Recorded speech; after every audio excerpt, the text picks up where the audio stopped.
Chapter 7, Viewing Images. The purpose of this chapter is to discuss some of the key issues involved in viewing an image. It's important to remember two things when choosing a workstation for daily use in the viewing and interpretation of images. The first is that it can be a very intimidating task because there are numerous products available on the market to purchase, and all of them claim that they are the best. The second thing to remember is that it is specific to each user, so there really is no one-size-fits-all answer. However, there are established guidelines out there that can provide assistance in understanding the technical requirements that go along with digital image viewing. Knowing how human perception plays into the image viewing process is pretty important.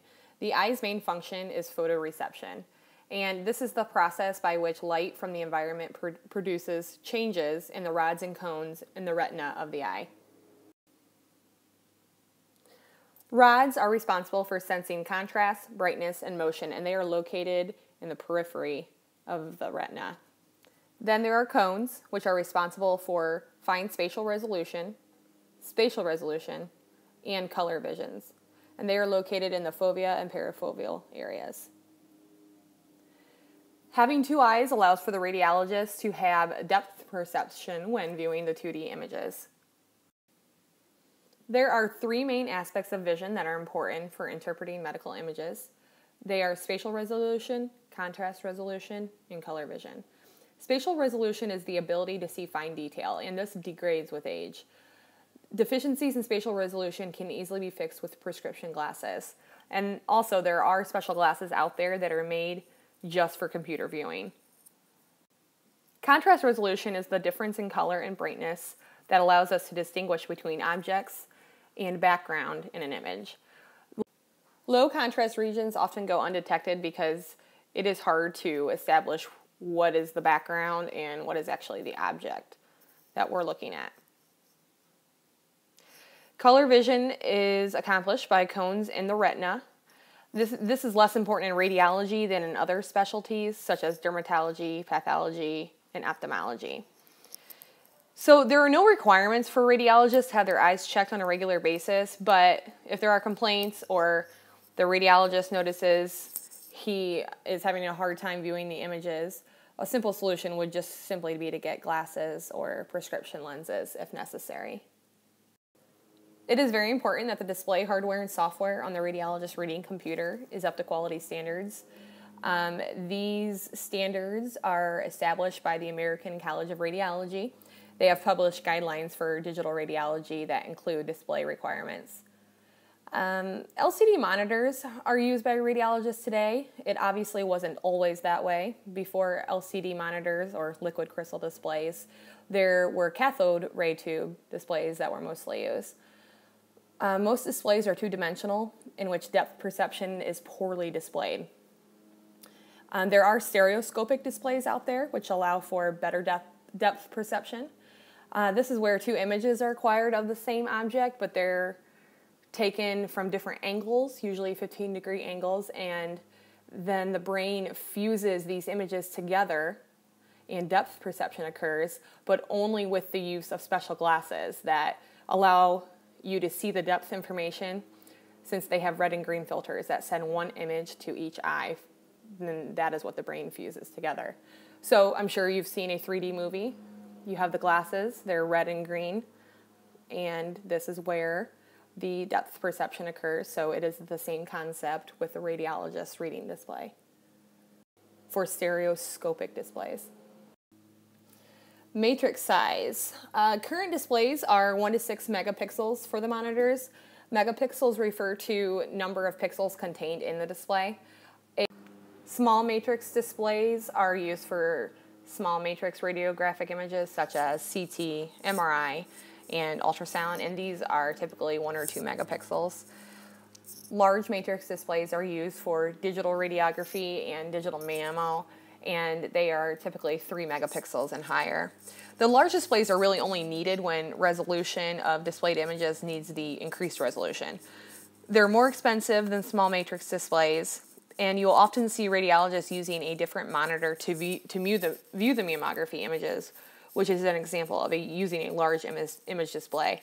So if you walk into the reading room and you may see the regular radiologist display monitor on one side of the room, and on the other side of the room may be where he views the mammography images. Display pixel size is a more accurate measure of display resolution. 200 micron pixel size is best. There are monochrome displays and color displays. With a monochrome display, it is recommended for the large matrix sizes. And this includes CR, DR, digital mammo, like we just discussed, because they have lower noise than color displays.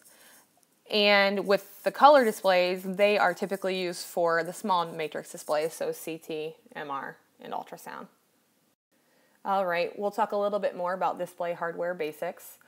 With calibration, this is where display monitors must be calibrated to conform to DICOM standards. So there are standards that each monitor must comply with. There's display luminance, where the ratio of maximum to minimum luminance should be at least 50. Contrast response, this must also be DICOM compliant. Bit depth, the minimum 8-bit depth is required. The higher the luminance ratio of the display, the larger the bit depth resolution that is necessary. Warm-up time. Some displays require about 30 minutes warm-up time to have optimal performance. So if a rad is coming in at 8:30, it might be helpful for someone to go ahead and warm up his computer around 8 o'clock. Moving on, display software basics. So we'll talk about a few of these as well. There's window and leveling. Most displays have about 4,096 shades of gray available, and there is the zooming and the pan function. This should be used to display originally acquired spatial resolution, and the user should not move closer to the display, but they should use the zoom and pan functions in order to see better. There's image rotation, which is exactly what it says it is. Response time should be less than 3 seconds. So by clicking on a patient, the exam should come up in less than 3 seconds. Hanging protocols. These are automated tools for image sequencing, and preferred display format should be available, flexible, and tailored to each user. So hanging protocols, this may seem like something so simple and not a big deal to the technologist, but to a radiologist who works on a computer and reads for every single function of his job, it is extremely important. Anything that is hung incorrectly and then sent to PACS has to be changed by him in order for him to read properly. So you can see why some radiologists might get a little bent out of shape if they are continuously dealing with hanging protocol issues. Then there's data tagging. These are automated tools that accurately associate patient and study demographic info with the images. And then there are measurement tools which calculate and display linear measurements with units, regions of interest, and pixel values are useful. So a kidney stone, for example, many times a radiologist will want to measure the kidney stone, and they are using the measurement tools when they do so. As you can see, image compression is coming up again, as I mentioned it would. We've talked about this a little earlier in the class. Remember, it reduces the volume of data to reduce image processing, transmission times, bandwidth requirements, and storage needs. So image compression takes place in order to send the images. Remember, there are two types: lossless compression, which allows for reconstruction of the exact original data before compression, so there is no loss of information. And then there's lossy compression, where data is lost once the image has been compressed and uncompressed. A total image set, which just means that all images acquired in a study should be made available to the radiologist all at once. So, for example, with an acute abdominal series, which may consist of a PA chest X-ray, an upright abdominal X-ray, and a KUB, you don't want 2 out of those 3 coming across to the radiologist because the total image set is not there. Acquisition parameters. These are clinically useful technical parameters of acquired image, and they should be accessible. So the radiologist, basically, this just means that the rad should have access to the technique that was set for when the image was acquired. So the mass, KV, exposure value, that type of thing. So along with the hardware and software components and the capabilities of the human visual system that we've discussed, there are other factors related to the environment in which the workstation will be placed and how the clinicians interact with the technology they use that are important. A poor interface and environment can reduce diagnostic accuracy and reader efficiency, as well as increase reader fatigue and injury for the radiologist. We're just going to talk about a few of the ergonomic topics that are important. Ambient room lighting. So it's important that this is kept to a minimum to reduce reflection and glare off of the monitor. And to offset any issues, it is really helpful to install dimmer switches for the radiologist so they can choose what luminescence the light is at. Then there's viewing direction, which is where users are seated as close to an on-axis viewing as possible. Also, dual computers displayed or dual monitors displayed side by side and angled slightly towards each other is the best setup. Ambient air is important. Computers require adequate airflow, optimal temperatures, and humidity controls.